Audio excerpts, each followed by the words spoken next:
L'individu qui a violemment agressé le maire de Grigny jeudi dernier alors qu'il était en visite sur le marché de sa commune passe en comparution immédiate ce lundi. Le trentenaire originaire de la commune avait frappé violemment l'élu à la tête, l'avait insulté mais aussi menacé de mort. Il sera fixé sur son sort dans la soirée. Jérémy Pain nous donne plus d'explications.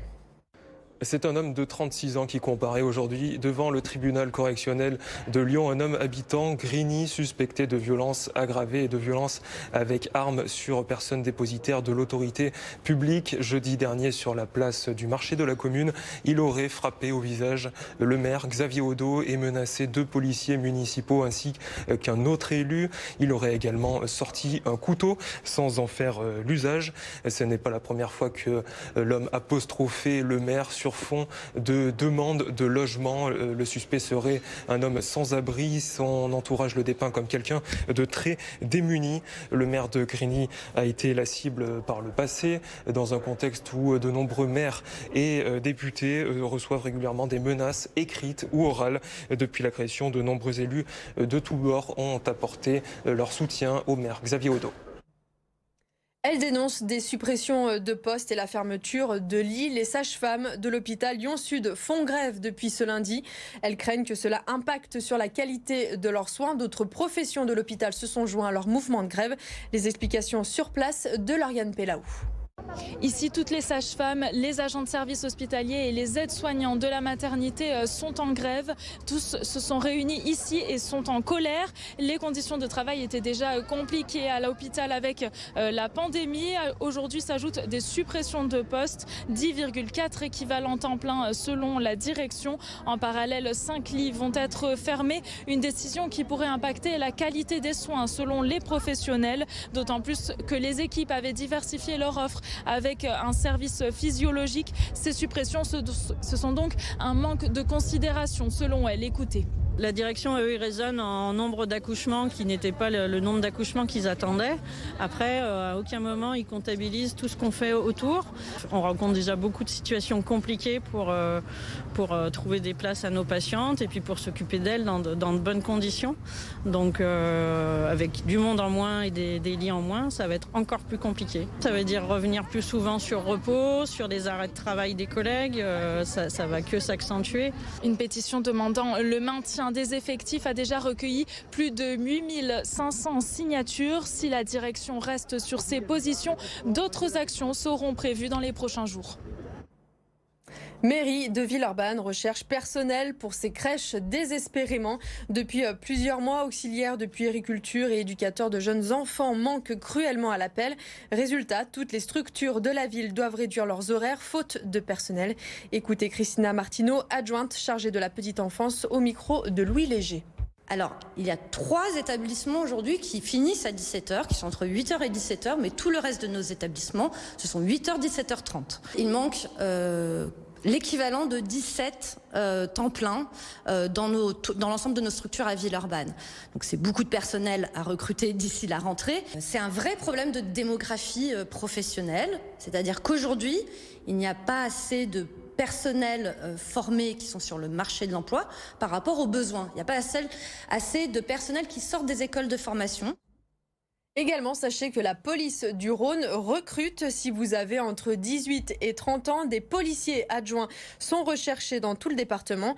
Il s'agit d'un contrat de 3 ans qui peut être prolongé une fois. Toutes les infos sont à retrouver sur le site devenirpolicier.fr. Vous avez jusqu'au 6 mars prochain pour postuler.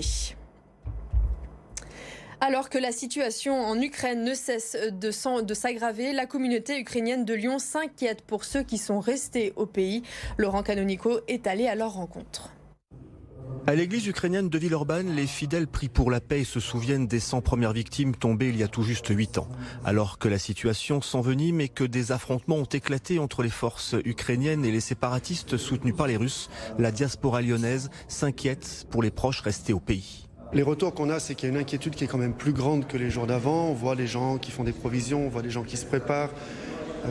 Mais malgré tout, l'inquiétude, elle n'est pas beaucoup plus grande qu'elle ne l'était les mois, les années d'avant, parce qu'il y a des jeunes qui partent chaque jour pour le front, parce qu'il y a jour pratiquement des enterrements dans les villes, dans les villages de soldats qui ne reviennent pas du front.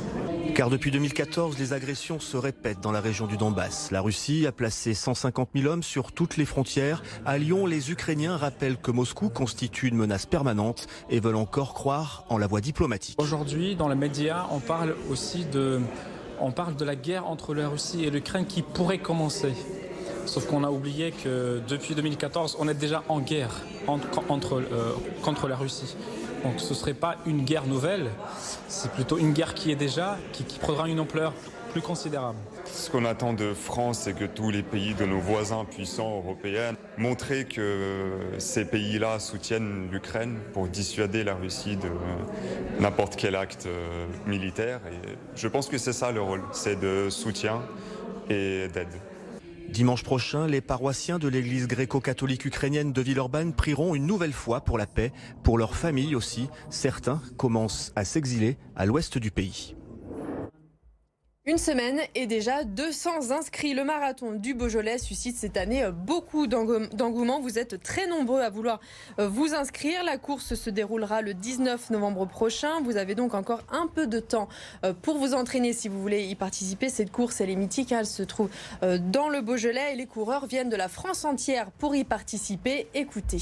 On a été surpris de voir que ça a mordu tout de suite, mais on avait déjà senti ça en 2021, puisqu'en 2021, on s'attendait à avoir 10 000 coureurs et on en a eu 15 000 en fait. Les gens, ils ont envie de faire la fête, ils ont envie de sortir, ils ont envie de se retrouver, ils ont envie de moments festifs. Et voilà, donc c'est ce qui explique un peu l'engouement qu'il y a sur ce genre de manifestation.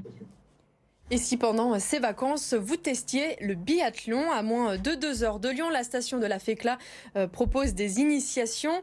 Et avec les Jeux Olympiques d'hiver, elles connaissent un fort succès. Reportage d'Aline Picard et de Vincent Chevalier. Soleil et ciel bleu, météo idéale pour ces 10 apprentis biathlètes. Après avoir suivi le parcours des sportifs français à Pékin, ils ont voulu passer de la télé à la réalité. C'est pas comme eux, mais voir un petit peu justement mesurer la difficulté. Se dire ça a l'air tellement simple à la télé que on est aussi capable d'y arriver, je pense. Pas à leur niveau, mais en tout cas au moins de se faire plaisir. Faites contact, mais détendez-vous l'épaule quand même, d'accord? Ne crispez pas la carabine, sinon elle va le sentir là à ce moment-là. Robin, lui, est moniteur de biathlon. Il est là pour encadrer le groupe. Il voit ses cours se remplir de plus en plus vite au fil des semaines. C'est des cours qui se remplissent très très vite, oui. Il y a eu un effet beaucoup Martin Fourcade quand même, hein. Martin qui a fait beaucoup de bien pour le biathlon, beaucoup de bien pour le ski de fond, pour toutes les stations françaises. Donc depuis quelques années, on voit que le biathlon n'arrête pas de monter et que encore une fois de plus, une Olympiade de plus et beaucoup de médailles. Donc je pense que ça ne s'arrêtera pas. Après quelques heures d'entraînement, certains sont plutôt contents de leur performance. D'autres comprennent pourquoi la discipline est olympique. C'était vraiment pas mal, les 4 dans le noir du debout, donc assez content. Pour un premier tir, ouais, petite fierté, ouais, pas mal. Non, il y a encore du boulot dans les deux domaines. C'est tellement beau à voir à la télé qu'on se dit tiens, ça peut être quoi les sensations? C'est ça qui donne envie de venir essayer. Mais on est loin de leurs sensations, leurs performances, mais ouais, c'est sympa comme tout. Le biathlon est pratiqué par seulement 500 licenciés en France, un chiffre qui devrait être boosté dans les prochains jours.